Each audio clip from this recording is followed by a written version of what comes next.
10ទៅខាងក្រោមនេះបងប្អូនឃើញហើយដាក់ពាក្យថា PHEV បាទជាប្រភេទឡាន plug-in hybrid បាទអញ្ចឹងខ្ញុំហ៊ានធានាថាឡានដែលប្រភេទ plug-in hybrid តម្លៃប៉ុណ្នេះมันងាយមានទេនៅស្រុកខ្មែរបងប្អូនដែលជា brand របស់សហរដ្ឋអាមេរិក$30,000ស្ដើងបងប្អូននឹងទទួលបានឡានប្រភេទ plug-in hybrid របស់សហរដ្ឋអាមេរិកហើយបើនិយាយអំពី option ខ្ញុំហ៊ានធានាថាគឺទំនើបខ្លាំងមែនទែនរថយន្តនេះបងប្អូនអាចធ្វើការបើកបរបានមានន័យថាបងប្អូនសាកមកពេញនិងចាក់សាំងមកពេញបងប្អូនអាចរត់បានរហូតដល់ចម្ងាយ1040គីឡូឯណោះអញ្ចឹងបើយើងគិតឲ្យមែនទែនទៅរថយន្តនេះអាចនិយាយបានថាគឺការប្រើប្រាស់ដូចជារថយន្តអគ្គិសនីតែម្ដងបាទហើយបើនិយាយអំពី option គឺហ៊ាននិយាយថាគឺទំនើបខ្លាំងយកតែមែនទែនតែម្ដងបងប្អូនចំពោះលក្ខខណ្ឌរថយន្តនេះយើងយកមកគឺជាប្រភេទរថយន្ត full option តែម្ដងបាទមិនមែនកាត់ option នេះគឺ option មកពេញហើយបើតម្លៃហ៊ានធានាថាគឺពិសេសខ្លាំងគឺ$30,000ស្ដើងបាទជាមួយ option ទំនើបកម្រិតសន្សំចៃខ្ពស់បាទអញ្ចឹងខ្ញុំអាចណែនាំបងប្អូនបានជាមួយនឹង model Chevrolet Captiva PHEV ដែលជា model ឆ្នាំ026តែម្ដងបាទហើយមួយទៀតបងប្អូនចង់សិក្សារំលោះក៏យើងមានលក្ខខណ្ឌរំលោះដែរគឺការសិក្សាផ្ដល់ភាពងាយស្រួលខ្លាំងមែនទែនគឺសិក្សារហូតដល់25ខេត្តក្រុងឯណោះគាត់បងប្អូនមានការចូលរួមយ៉ាងតិចចាប់ពី20%នៃតម្លៃរថយន្តតែប៉ុណ្ណោះគ្រប់ខាងក្រោយគឺជាប្រភេទក្លុបអូតូបាទចំណុចពិសេសមួយទៀតរថយន្តនេះបងប្អូនយើងមានភាពធំទូលាយខ្លាំងមែនទែននៅផ្នែកខាងក្រោយហើយយើងភ្ជាប់មកជាមួយនឹងដូចសាកចល័តអញ្ចឹងរថយន្ត plug-in hybrid នេះបងប្អូនអាចធ្វើការសាកថ្មក៏បានឬក៏បងអត់ចង់សាកថ្មក៏បានតែមានន័យថាយើងនៅពេលដែលយើងជិះ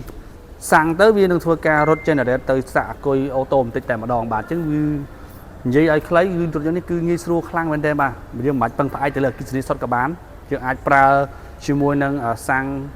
សុទ្ធក៏បានដែរគាត់ថាពីរនេះវារត់ឆ្លាតទៅឆ្លាស់មកតែម្ដងបាទមកមើលកៅអីជួរទី2ម្ដងបាទហើយចាំយើងទៅជួរខាងមុខអញ្ចឹងអ្វីដែលខ្ញុំស្រឡាញ់ខ្លាំងជាងគេបងប្អូនគឺកៅអីខាងជួរទី2បងប្អូនអាចកលេចមើលបានមកជុំគឺមិនថា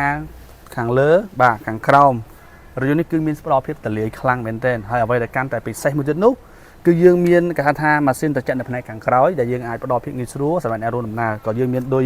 បាទសាក់ថ្ម USB បាទ2 port ផងដែរបងប្អូនបាទទលាយខ្លាំងមែនទែនបាទ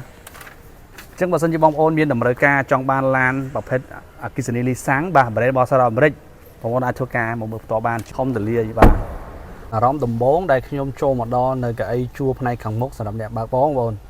គឺមើលមកគឺទលាយខ្លាំងហើយអ្វីដែលខ្ញុំចាប់អារម្មណ៍ខ្លាំងជាងគេមួយទៀតបងប្អូនគឺ console កណ្ដាលគឺសម្រាប់ឡានអគ្គិសនីគឺអត់មានអីស្កេកស្កាច្រើនទេតែតោះនៅបេតុងចុចគឺមានន័យថារថយន្តអគ្គិសនីឬក៏រថយន្ត plug-in hybrid គឺគេពឹងផ្អែកទៅលើ screen នៅខាងលើតែម្ដងមានន័យថារាល់ព័ត៌មានតទៅនឹងឡានគឺនឹងបង្ហាញនៅលើ screen នេះតែម្ដងហើយតទៅនឹង screen បងប្អូនគឺចុច touch smooth ខ្លាំងមែនទែនតែយើងអាចទៅមើលទៅលើកាមេរ៉ា360ទៅ array ក៏បានមើល scan មកជុំឡានតែម្ដងបងប្អូនបាទងាយស្រួលខ្លាំងហើយមួយទៀតតទៅនឹងរថយន្តនេះបងប្អូនគឺយើងមានទាំងដំបូលបើកបាទ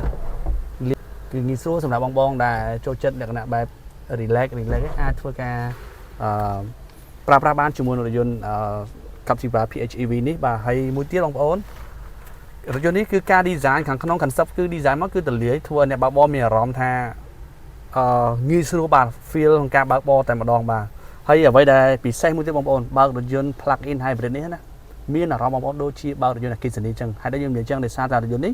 គឺមានសភាពស្ងាត់ខ្លាំងមែនទែនបាទសូម្បីតែសំឡេងរំខានចូលខាងក្នុងក៏អត់ឮដែរកាត់បន្ថយខ្លាំងបាទហើយបើសំឡេងម៉ាស៊ីនវិញគឺសឹងតែអត់ដឹងនៅពេលដែលឡានឆ្លាស់ពីគុយមកម៉ាស៊ីនណាគឺស្ងាត់ល្អខ្លាំងមែនទែនអញ្ចឹងដើម្បីបងប្អូនទទួលបានព័ត៌មានកាន់តែលម្អិតបន្ថែមទៀតបងប្អូនអាចធ្វើការទៅតំណជាមួយខ្ញុំផ្ទាល់បាន Mr. ចិន្តាតាមរយៈ Telegram 093544512ខ្ញុំបាននឹងធ្វើការលម្អិតបន្ថែមពាក់ព័ន្ធទៅនឹងរថយន្ត plug-in hybrid ឬក៏រថយន្តអគ្គិសនីព្រោះដោយសារតែបច្ចុប្បន្នក៏យើងមានអគ្គិសនីសុទ្ធដែរបាទអរគុណច្រើន